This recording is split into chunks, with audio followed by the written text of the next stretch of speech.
মুফতি মুহিবুল্লাহ ইমাম সাহেব, যাকে ইসকন কিডন্যাপ করে পঞ্চগড়ে নিয়ে নির্যাতন করেছিল, পথেও পঞ্চগড়েও, আপনারা সবাই জানেন। তিনি বলেছিলেন, ইসকন তাকে বলেছে অখণ্ড ভারতের কথা বলতে, বাংলাদেশ না বলে পূর্ববঙ্গ বলতে। এই দেশের যে রাজনৈতিক দলগুলো আছে দেশপ্রেমিক, কৌশলে তাদের বিরুদ্ধে কথা বলতে হবে, ভারতের পক্ষে কথা বলতে হবে। ইসকনের যেই নেতা চিন্ময় বন্দী আছে, তার মুক্তির জন্য কৌশলে মিম্বর থেকে বলতে হবে। মুসলিম মেয়েরা হিন্দু ছেলেদের সাথে প্রেম করলে বাধা নেই, এসব মিথ্যা ফতোয়া দিতে হবে। এবং শুধু একজন ইমাম খতিব নয়, তার মাধ্যমে সকল ইমাম খতিবকে একটা বার্তা দেয়া হলো যে তোমাদের প্রত্যেকের জন্য এই ধরনের কিডন্যাপ, শাস্তি, অপমান এগুলো প্রোগ্রাম করা হয়েছে। এটাই তার সত্য জবানবন্দি, এটাই স্বীকৃত বাস্তব জবানবন্দি। তারপরে এখন তাকে প্রচণ্ড কালো জাদু করে, যেটা ইসরায়েল এবং ইন্ডিয়া করে, কামরূপ কামাখ্যা, ইসরায়েলের যে জাদুর উইং আছে তারা এটা করে। আমি জানি আমার পেছনে কালো জাদুর একটা বিশাল বহর লাগিয়ে দেয়া আছে। আমি জেলখানা থেকে আক্রান্ত হয়েছি, এখনো চলছে আমার ডানে বামে চতুর্পাশে। কিন্তু আমার বুকের কোরআন আর আমার 7 দিনের কোরআন রিভাইজ এবং কোরআনের যেই শক্তি, পাওয়ার আল্লাহ আমাকে দিয়েছেন, এর কারণে ওগুলো আমি ধ্বংস করে দেই। কিন্তু এই মাত্রায় যদি কেউ কোরআন না পড়ে, তাহলে তার আক্রান্ত হওয়ার সমূহ আশঙ্কা রয়েছে। ইমাম সাহেব আক্রান্ত হয়ে গেছেন, তাকে এখন রশি দিয়ে বেঁধে রাখতে হচ্ছে। বাড়ি থেকে বেরিয়ে যাচ্ছেন, প্রলাপ বলছেন, তার মুখ দিয়ে জিন শয়তানরা বলছে। কোনো মেয়েকে জিন ধরলে যেমন তাকে ধরা গেলে তার মুখ দিয়ে জিন কথা বলে, এটা আমরা জানি, শত সিদ্ধ কথা। ঠিক এই ইমাম সাহেবের মুখ দিয়ে শয়তান বলতেছে যে আমি করেছি, আমি এসব নাটক সাজিয়েছি, সবই মিথ্যা কথা। প্রথম স্বীকৃতি থানায় নিয়ে কোনো প্রেসার দিয়ে, হুমকি দিয়ে, তার নিজের বা পরিবার পরিজনের সর্বনাশের হুমকি দিয়ে, অথবা কালো জাদু, খুবই সম্ভাবনা কালো জাদু, কারণ তার যে অবস্থা এটা আমরা বুঝতেছি। এসব করে এখন মিথ্যা নাটক সাজানো হচ্ছে। কেন? যাতে ভবিষ্যতে কোনো ইমামের এমন ঘটনা ঘটলে সবাই মনে করবে যে ও এটা ওনার নাটক। এত বড় খুনি এবং বাংলাদেশ বিরোধী, ভারতের দালাল এবং বাংলাদেশের জাতির চিরশত্রু এই ইসকন, এটা নিষিদ্ধ। এটা জনগণের পক্ষ থেকে আমি বলছি, এটা নিষিদ্ধ। সরকার শুধু এটা আইন পাস করে দেবে। আমরা জনগণ, আমরা ইমাম সমাজ, আলেম সমাজ, এই দেশের খতিবরা এটা চাই না। পৃথিবীর বহু দেশে ইসকন নিষিদ্ধ, ইসকন নিষিদ্ধ। মালয়েশিয়া, ইন্দোনেশিয়া সহ আপনার কাজাকিস্তান, বিভিন্ন অনেক দেশে নিষিদ্ধ। তাদের অপকর্ম দেশ বিরোধী, আন্তর্জাতিক মাফিয়া চক্রের এরা হলো এজেন্ট। এরকম কোনো সংস্থা বাংলাদেশে আমরা বরদাস্ত করব না ইনশাল্লাহ। এটা ইসকনের শতাব্দী নয়, এটা ইসলামের শতাব্দী। ইসকনকে জানতে হবে, উড়িয়ে ফেলবো সব ইনশাল্লাহ। আকাশের শক্তি দিয়ে, জমিনের শক্তি দিয়ে আল্লাহ তাআলা এগুলি সব উড়িয়ে দেবেন ইনশাল্লাহ। এগুলো নিয়ে কোনো ভয় নেই। সরকারকে সিদ্ধান্ত নিতে ভয় পাওয়ার কোনো বিষয় নেই এখানে। কালো জাদু এটা ফেরাউন করেছিল মুসা আলাইহিস সালামকে, কিন্তু ওনার ওহির বলে, লাঠির বলে কালো জাদু ওনাকে ভীতু করেছিল, ভয় فأوجس في نفسه خيفة موسى। জিনেরা কাজ করে, তাদের প্রথম একজনকে পরাস্ত করার ফার্স্ট কৌশল হলো ভয় দেয়া, ভীত করা। মানুষ ভয় পেয়ে গেলে তার দেহের যে কম্পিউটার প্রোগ্রাম, বায়োলজিক্যাল প্রোগ্রাম, তার যেই নিউরন সিস্টেম, নার্ভাস সিস্টেম সব কোলাপস করে। তো এই জন্য মুসা আলাইহিস সালামকে প্রথম ভয় গ্রাস করছিল, সাথে সাথে ঈমানের মহা প্রতিরোধে ওই ভয় কেটে তারপর তো উনি লাঠি মেরে বিজয়ী হয়েছিলেন, এটা আমরা জানি। তো এটা হলো ইমাম সাহেবের বিষয়। আমরা থানা, পুলিশ যারা কাজ করছেন, আপনারা কোনো নাটক সাজাবেন না। এগুলো এই দেশের জাতি এখন বুঝে, এগুলো বুঝে। অতএব প্রথম স্বীকৃতি প্রেশারের মধ্যে পড়ে কোনো স্বীকৃতি দিলে ইউবতিলুল ইসলাম, ইসলাম বলে এটা বাতিল, এটা মিথ্যা। সূরা বাকারার 256 নম্বর আয়াতে আল্লাহ ক্লিয়ার করেছেন, লা ইকরাহা ফিদ্দীন। এই আয়াতের বহু ভেরিয়েশন আছে এটার ব্যাখ্যার, তাফসীরের। আমরা যে সাধারণ অর্থটা বুঝি যে ধর্মে জবরদস্তি নাই, এটা একটা অর্থ, হাজারো অর্থের একটা।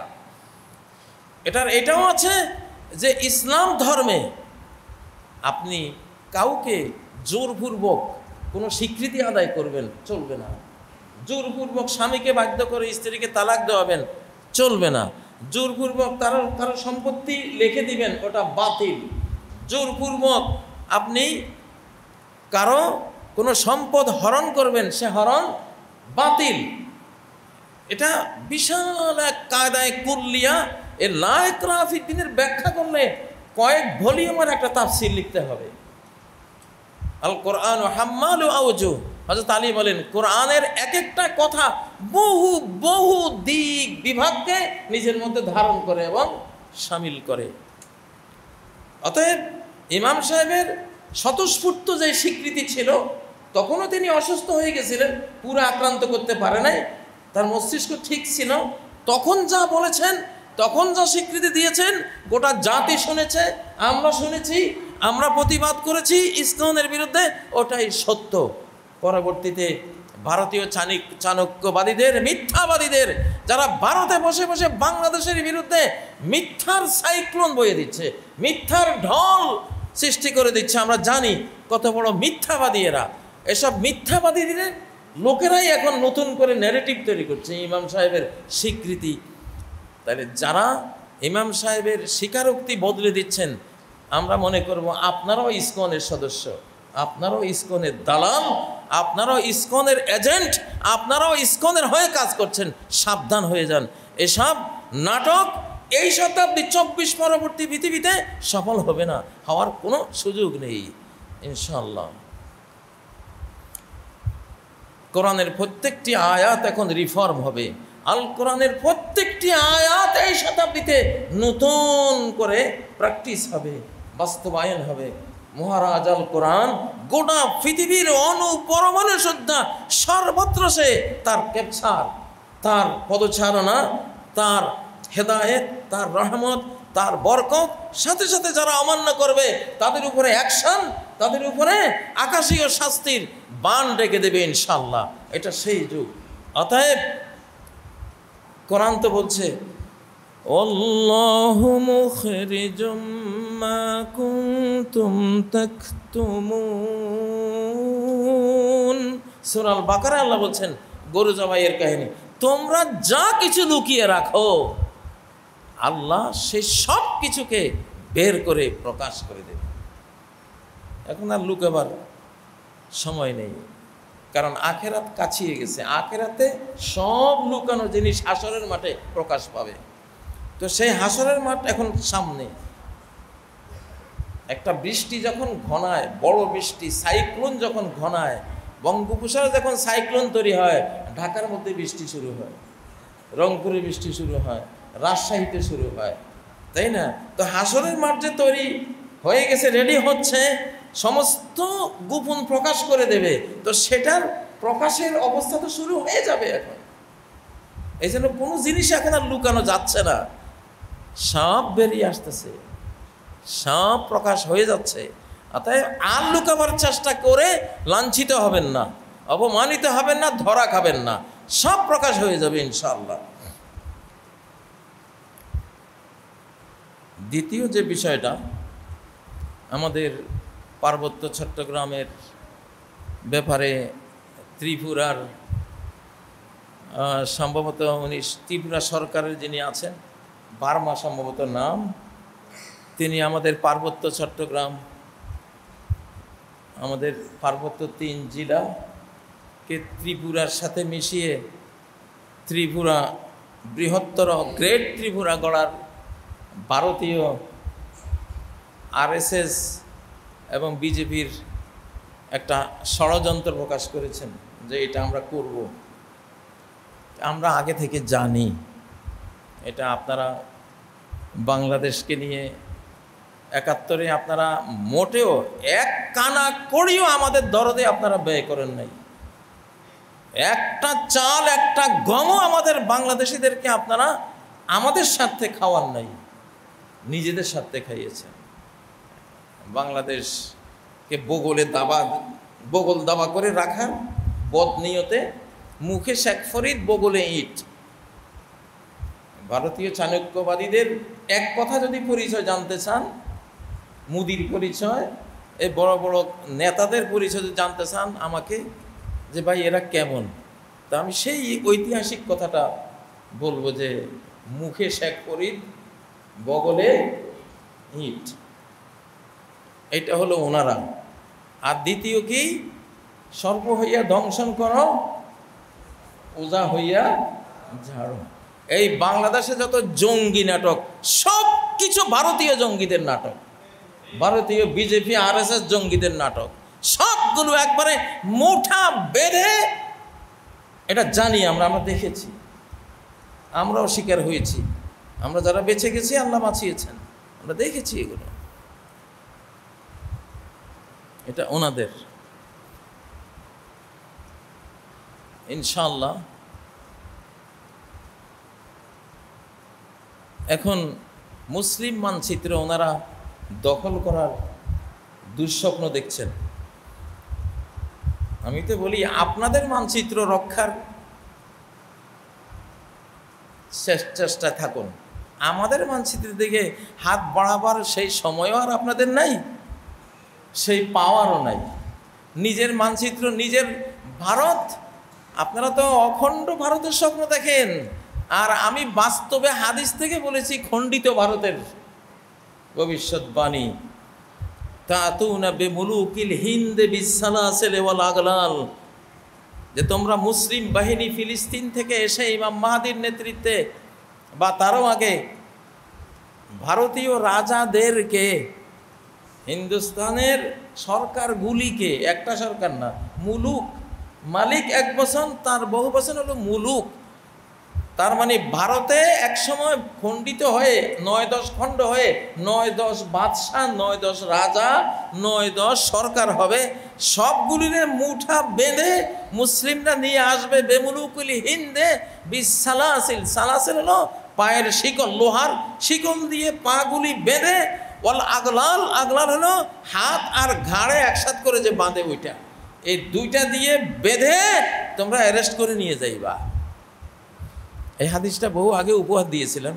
এটা আমার কোনো দোষ নাই ভাই, এটা কিতাবে আছে, এটা কোনো কাজীর কথা না, এটা আকাশের একটা ভবিষ্যৎবাণী, মহানবীজির কথা। দেখা যাক বাংলাদেশ ত্রিপুরা হয় না ভারতেই অন্য কিছু হয়, আমরা দেখব ইনশাআল্লাহ। তবে আমার তো ইয়াকিন, ইমান, বিশ্বাস ইনশাআল্লাহ হিন্দুস্তান ইসলামিস্তান হয়ে যাবে ইনশাআল্লাহ, বাংলাদেশ ত্রিপুরা হবে না। হ্যাঁ, আরে কম বক্ত পিছে কি তরফ দেখ, দুর্ভাগা তোর পিছনে কি ওটা দেখ, আমি সামনে আছি, আমারে দেখা তোর দরকার নেই, আমি ঠিক আছি। আমাদের মুসলিম হওয়ার আর সময় নেই ইনশাআল্লাহ। অতএব এবারে স্বাধীনতার জন্য বাইয়ত নেব ইনশাআল্লাহ, আমি নিজে নিচ্ছি, আমি শুরু করেছি, স্বাধীনতার বাইয়ত নিচ্ছি। আমি স্বাধীনতাই ইসলাম, ইসলামী স্বাধীনতা আমি তাফসির পরে করব। এই স্বাধীনতার ঘোষণা আমি দিয়েছিলাম, ইনশাআল্লাহ আমি দিয়েছিলাম সকল আলেমের পক্ষ থেকে, সকল হাফেজের পক্ষ থেকে, সকল কালেমা পড়া লা ইলাহা ইল্লাল্লাহ মুহাম্মদুর রাসূলুল্লাহ পড়া সকল জনগোষ্ঠীর পক্ষ থেকে। আমার নিয়ত সেটাই ছিল যে কেউ না কেউ তো ঘোষণা দিতে হবে। মনে আছে আপনাদের, এই মসজিদে খুতবা দিয়ে বন্দী হয়েছিলাম, স্বাধীন সমৃদ্ধ নিরাপদ বাংলাদেশ চাই। আমার সেই খুতবা আল্লাহ কবুল করেছেন, সেটা বাস্তবায়ন হবে। এই দেশ স্বাধীন থাকবে, নিরাপদ থাকবে, সমৃদ্ধ থাকবে ইনশাআল্লাহ, কারণ এটা মিম্বর থেকে ঘোষণা হয়েছিল। এবং আমি যেই রাত্রে বন্দী হয়েছিলাম, বারবার বলছি, সেটা 27 সেপ্টেম্বর, এবং 27 সেপ্টেম্বর তারিখটি নবীজির মদিনা আগমনের তারিখ, মদিনা রাষ্ট্র তৈরির তারিখ। অতএব এই বাংলাদেশ মদিনা সনদ দিয়ে চলবে, মদিনার নবী মুহাম্মদ সাল্লাল্লাহু আলাইহি সাল্লামের নিয়ে আসা কোরআন দিয়ে চলবে। এটার সাথে স্বয়ং আল্লাহ আছেন, আল্লাহর সমস্ত আকাশের ফেরেশতারা রেডি আছেন। ওনারা আমাদের ডক্টর ইউনুসকে হুমকি দিচ্ছেন, ইউনুস নাকি ইসলামিক মিলিশিয়া তৈরি করতেছেন। বাংলাদেশের সৈনিকরা যারা, যেগুলি মির্জাফর, গাদ্দার, রায়দুল্লভ, যেগুলো ভারতীয় দালাল, ওগুলি তো ওনাদের। কিন্তু এই দেশের দেশপ্রেমিক যে সাধারণ সৈনিকরা গণহারে আছে, ওরা এখন ইসলামিক মিলিশিয়া হয়ে গেছে। ইউনুস সাহেবের বিরুদ্ধে ওনারা বিষোদ্গার করছেন। এটা তো অল্পই বললেন, এইটা বলেন যে বাংলাদেশিরা আকাশের মালিক, মহাবিশ্বের মালিক, সৃষ্টিকর্তার সাথে যোগসাজশ করে ইন্ডিয়া দখলের ষড়যন্ত্র করছে, এইটা বলেন। বাংলাদেশিরা, আমি আবার বলছি, বাংলাদেশিরা রব্বুল আলামিনের সাথে যোগসাজশ করতেছে, প্রেয়ার দিচ্ছে, প্রস্তাবনা দিচ্ছে যে আপনি ইন্ডিয়াটা দখল করে মুসলিম উম্মাকে উপহার দেন, এটা একখান মামলা দাও, এটা মামলাটা দিতে হবে। মুসলমানরা তো আল্লাহ ছাড়া লড়ে না, আল্লাহ ছাড়া ওরা লড়াইতে যায়। ওদের লড়াইয়ের স্লোগানই হলো আল্লাহু আকবার, আল্লাহু আকবার। এবারের আল্লাহু আকবার, শেষ জমানার আল্লাহু আকবার, এটা যে কি জিনিস, এটা তো গৌর গোবিন্দ একবার বুঝেছিল শাহজালালের আল্লাহু আকবার দিয়ে, ওর প্রাসাদ ভেঙে পড়ে গিয়েছিল। সাহাবীদের আল্লাহু আকবার দিয়ে রোমান সাম্রাজ্যের সেনা ব্যারাক ভেঙে পড়েছিল। বন্দী সৈনিকদের আল্লাহু আকবার ধ্বনিতে যখন গোটা রোম শহর প্রকম্পিত হতে শুরু করেছে, ভয়ে ওনাদেরকে মুক্তি দিয়ে তারা আত্মরক্ষা করেছিল। কিন্তু এইবারের আল্লাহু আকবার দিয়ে কি যে হবে, সেটা যুদ্ধ শুরু হোক না, আমরা দেখাবো ইনশাআল্লাহ। এবারের আল্লাহু আকবার দিয়ে একটা প্রেডিকশন আছে যে ইস্তাম্বুল শহর তাকবীর দিয়ে দখল করা হবে। হয়তো নাস্তিক ফাস্তিকের হাতে পড়বে, শুধু ফালাম ইউকাতিলু বিসিলাহিন ওয়ালাম ইয়ারমু বিসাহমিন, সহিহ মুসলিমের হাদিস। মুসলিমরা কোনো অস্ত্র ইউজ করবে না ওই যুদ্ধে, কোনো একটা তীরও মারবে না। ইন্নামা ক্বালু লা ইলাহা ইল্লাল্লাহু আল্লাহু আকবার, শুধু লা ইলাহা ইল্লাল্লাহ আর আল্লাহু আকবার ধ্বনি তুলবে, শহর রক্ষার বিশাল শক্তিশালী প্রাচীর গড়িয়ে যাবে। আবার আল্লাহ লা ইলাহা ইল্লাল্লাহ আল্লাহু আকবার দিবে, আরেক পাশ গড়িয়ে যাবে। আবার লা ইলাহা ইল্লাল্লাহ আল্লাহু আকবার তাকবীর দিবে, আরেক পাশ যখন গড়িয়ে যাবে তখন সৈনিকরা ঢুকে পড়বে। স্পিরিচুয়াল ওয়ার, আধ্যাত্মিক যুদ্ধ, তাকবীর, তাকবীর। আল্লাহর, যে আল্লাহর কোন ফায়াকুন, হাও আর এমনি হয়ে যায়, যার এক কোন নির্দেশে মহাবিশ্ব হতে পারে, তার এক কোন নির্দেশে ভারত কোথায় যাবি। ভালো ভালো থাকো, এই যুগটা তোমাদের না, তোমাদের এখন দুর্দিন।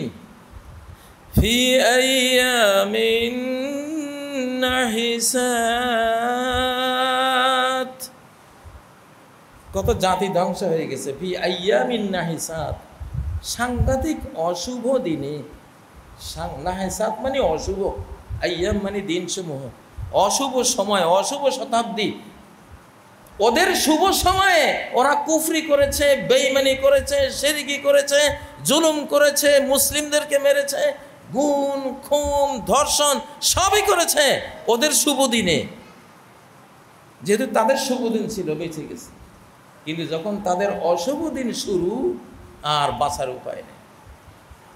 তাদের অশুভ দিন যখন এসছে, নূহের জাতি ডুবে গেছে অশুভ একদিনে, আদ জাতি তলিয়ে গেছে মরু টর্নেডোতে ৮০ হাত বালির নিচে এক অশুভ দিনে, সামুদ জাতি এক মহা বিস্ফোরণে হারিয়ে গেছে আর এক অশুভ দিনে, ফেরাউন তার দলবল নিয়ে ডুবে গেছে আর এক অশুভ দিনে, কওমে লূত এখনো সাক্ষী হয়ে আছে, এখনো সাক্ষী হয়ে আছে, লাশগুলো পাথর হয়ে আছে এক অশুভ দিনে।